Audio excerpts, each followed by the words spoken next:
Assalamualaikum warahmatullahi wabarakatuh. Selamat datang di channel Eksplorasi Sejarah.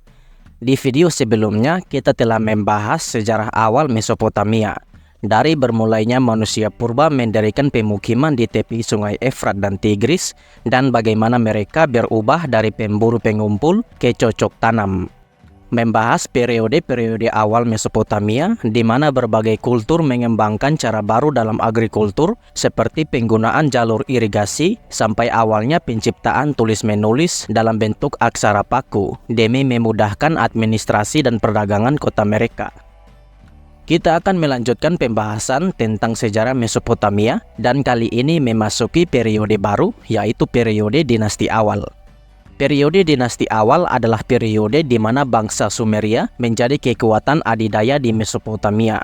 Pemukiman-pemukiman kecil bangsa Sumeria kini telah tumbuh menjadi kota sepenuhnya dengan kaum elit yang menguasai pemerintahan dan kaum pendeta yang menjaga kuil-kuil bagi dewa-dewi bangsa Sumeria.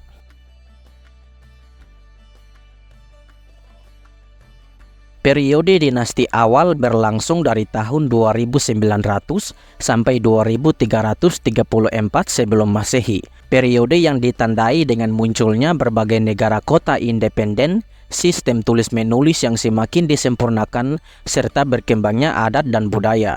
Periode ini dikuasai secara total oleh bangsa Sumeria. Bangsa Sumeria sendiri bukanlah negara kesatuan, tapi mereka terpecah belah menjadi negara kota yang independen. Kota Ur, Uruk, Lagas, Eridu, dan lain-lain adalah kota independen dengan penguasa dan birokrasi mereka sendiri. Kota-kota ini dikuasai oleh seorang raja atau lugal. Ada juga kota yang dikuasai oleh kasta pendeta dewa-dewi dan pemimpin dari kota itu adalah pendeta besar atau disebut NC. Penggunaan gelar-gelar ini akan terus digunakan ribuan tahun di masa depan. Setiap kota juga memiliki dewa utama dan pelindung mereka sendiri, seperti kota Ur dengan dewa bulan Nana, Uruk dengan dewi cinta dan perang Istar, kemudian kota Eridu dengan dewa pencipta Enki. Menurut prasasti daftar raja-raja Sumeria, kota Eridu adalah kota pertama yang didirikan oleh para dewa, dan raja pertama dari kota itu adalah Alulim, yang konon berkuasa selama 28.000 tahun. Tapi sejarawan menganggap Raja Alulim sebagai mitos dan legenda saja. Menurut tradisi bangsa Sumeria, kekuasaan kerajaan berpindah dari kota ke kota.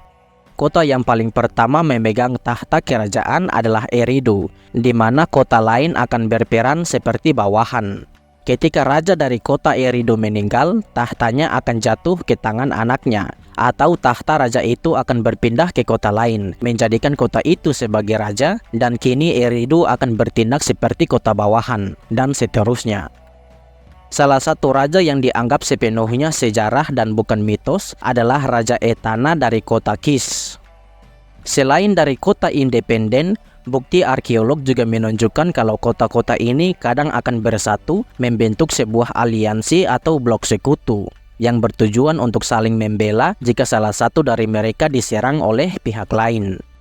Sebuah prasasti ditemukan di Surupak mencatat tentang adanya sebuah koalisi bernama Liga Ki Engir yang beranggotakan kota Uma, Lagas, Uruk, Nippur, dan Adap. Kis akan bertindak sebagai pemimpin liga itu dan Nippur bertindak sebagai tempat para birokrat dan politikus mereka berkumpul.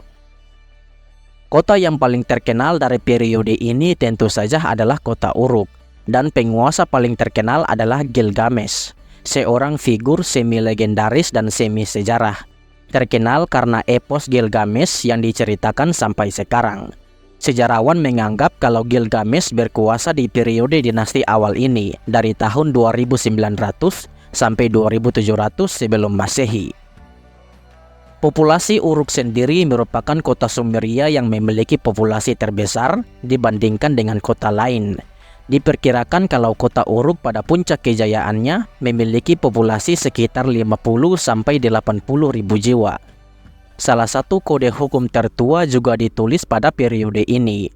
Kode hukum itu adalah kode hukum Urukagina, ditulis oleh Raja Urukagina dari Lagas dan Girsu. Kode ini merupakan upaya reformasi Raja Urukagina untuk melawan korupsi, memberikan kebebasan dan ekualitas bagi seluruh rakyatnya. Perdagangan juga berkembang pesat dengan berbagai barang yang berdatangan dari wilayah luar Mesopotamia yang sangat diidam-idamkan oleh penduduk Mesopotamia dan terutama bagi bangsa Sumeria. Barang-barang seperti batu obsidian yang datang dari Turki, lapis lazuli dari Afghanistan, batu-batu mulia yang berdatangan dari Levan, dan lain-lain. Dengan perdagangan datang juga perkembangan di bidang kerajinan, di mana keramik dan pengolahan logam dapat diproses secara massal, dan perhiasan dari batu permata akan menjadi ciri khas bagi kalangan kelas atas. Kerajinan patung menjadi bagian dari perekonomian karena setiap kuil meminta pengrajin patung untuk membuat berhala bagi dewa-dewi mereka. Beberapa patung juga dibuat untuk menggambarkan pemimpin mereka, kadang diberikan pose yang sama seperti berhala dewa-dewi Sumeria. Setelah ratusan tahun berkuasa di Mesopotamia, bangsa Sumeria nantinya akan ditaklukkan oleh bangsa lain. Kali ini mereka datang dari Mesopotamia Tengah, yaitu bangsa Akkadia, yang akan mendirikan kekaisaran paling pertama di dunia.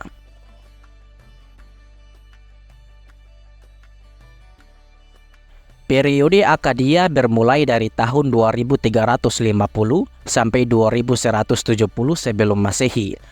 Bangsa Akkadia berasal dari Mesopotamia Tengah. Di tahun 2334 sebelum Masehi, Sargon naik tahta menjadi raja kota Akkad, dan dari kota itu ia akan memulai kampanye penaklukan Mesopotamia. Sargon berhasil menaklukkan seluruh wilayah bangsa Sumeria di selatan, kemudian menaklukkan Mesopotamia Utara, menyatukan negara kota yang independen itu menjadi satu entitas, sebuah kekaisaran dengan Sargon dari Akkad sebagai rajanya. Kekaisaran Akkadia ini dianggap sejarawan sebagai kekaisaran paling pertama di dunia, karena kekaisaran Akkadia memiliki berbagai suku bangsa yang menjadi bagian dari kekaisaran. Jika kalian ingin tahu kisah hidup Sargon secara lengkap, videonya sudah saya taruh di kolom deskripsi dan muncul di pojok kanan video ini. Kekaisaran Akkadia akan membawa sistem perpolitikan dan birokrasi baru di mana raja berkuasa dari ibu kota Akkad, dan ia akan menunjuk seorang lugal untuk menguasai setiap kota di dalam kekaisaran. Bangsa Akkadia akan menggabungkan berbagai sistem politik dan kebudayaan Sumeria dengan kebudayaan mereka, seperti penggunaan aksara paku yang digunakan Akkadia untuk menuliskan bahasa mereka sendiri. Bahasa Sumeria sendiri tidak akan ditinggalkan. Para petinggi kekaisaran akan menggunakan bahasa Sumeria dan Akkadia di dalam proses pemerintahan mereka dan dalam aktivitas sehari-hari. Akkadia akan melanjutkan pengembangan teknologi di Mesopotamia. Kali ini sistem agrikultur mereka akan menggunakan bendungan kecil untuk bisa mengendalikan aliran air. Dengan bendungan kecil ini dan dicampur dengan sistem irigasi, sumber panen mereka akan semakin melimpah, membawa kemasyhuran di dalam kekaisaran.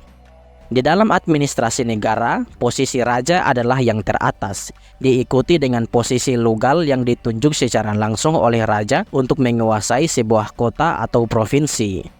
Posisi NC yang dulunya merupakan posisi yang setara dengan lugal, kini menjadi posisi bawahan lugal.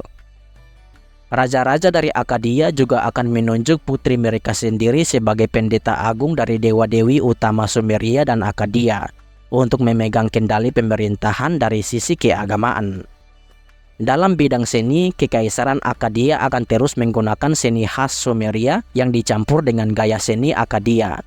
Banyak karya seni mereka berfokus pada penguasa negara, seperti membuat patung penguasa yang dibuat dengan gaya realisme. Meskipun dengan kemakmuran ini, raja-raja dari Akkadia akan terus menderita pemberontakan dari kota-kota Sumeria, dan konflik ini lambat laun akan melemahkan kontrol bangsa Akkadia atas tanah Mesopotamia. Raja Naram-Sin sempat menstabilkan dunia perpolitikan negara dengan memadamkan berbagai pemberontakan dan bahkan sempat menaklukkan kota-kota lain, memperluas wilayah kekuasaan mereka. Tapi setelah kematian Naram-Sin, kekuatan Akkadia akan kembali memasuki penurunan. Di akhir masa kekuasaan mereka, musim kemarau yang panjang terjadi. Banyak lahan pertanian yang gagal panen membuat bencana kelaparan massal terjadi di dalam kekaisaran. Ditambah lagi dengan invasi dari luar, membuat bangsa Akkadia kehilangan kendali atas kekaisaran mereka. Suku Guti adalah suku barbar nomaden yang datang dari pegunungan Zagros.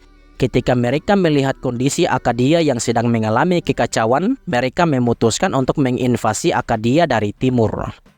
Kota Adap akan lebih dulu ditaklukkan mereka dan akan dijadikan ibu kota dari suku Guti. Setelah berhasil menaklukkan Akkadia, suku Guti ini akan menjadi penguasa Mesopotamia selanjutnya. Sayangnya bagi kita, tidak banyak yang diketahui tentang seperti apa kondisi Mesopotamia ketika suku Guti berkuasa. Banyak bangsa di Mesopotamia menganggap suku Guti sebagai barbar, penakluk asing, dan sering melakukan pemberontakan. Suku Guti akan menguasai Mesopotamia selama beberapa dekade, hingga akhirnya mereka akan dipukul keluar dari Mesopotamia oleh koalisi dari kota Ur dan Uruk. Koalisi yang dipimpin oleh Raja Utuhengal dari Uruk.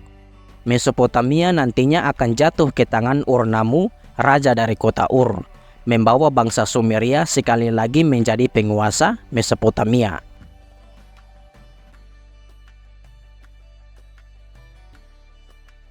Raja Ur-Nammu mendirikan dinasti ketiga Ur, di mana bangsa Sumeria kembali menjadi penguasa Mesopotamia. Dinasti ketiga Ur juga sering disebut sebagai Kekaisaran Sumeria baru. Ur-Nammu terkenal sebagai pengarang dari kode hukum Ur-Nammu. Di dalam kode hukum itu, ia mengaku sebagai pembawa kedamaian dan keadilan, sekaligus memberikan undang-undang tentang hukum bagi kriminal.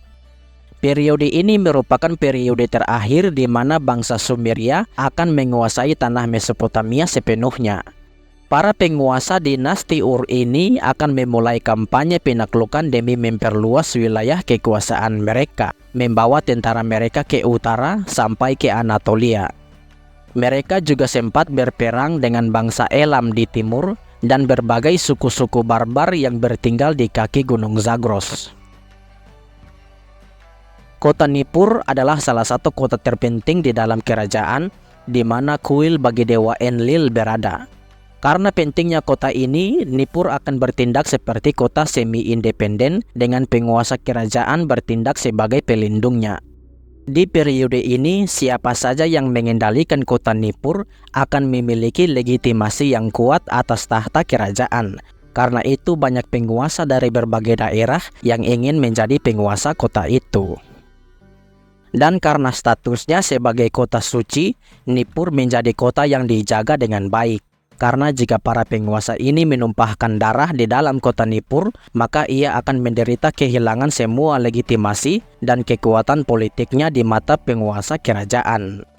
Para penguasa dinasti ketiga Ur juga terlibat secara langsung di dalam berbagai proyek pembangunan. Banyak kuil-kuil dewa dibangun seperti Ziggurat Ur, sebuah ziggurat yang didedikasikan kepada dewa bulan Sin.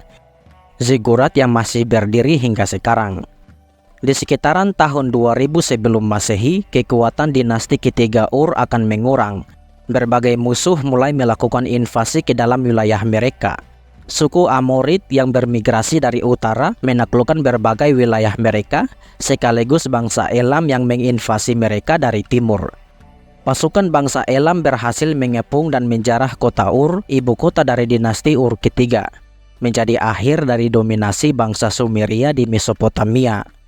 Dari sini Mesopotamia akan dikuasai oleh berbagai bangsa yang saling memperebutkan tanah yang subur itu, seperti bangsa Babilonia, Assyria, dan Elam. Kultur dari bahasa Sumeria sendiri tidak akan hilang, tapi perlahan-lahan akan diserap oleh bangsa-bangsa lain.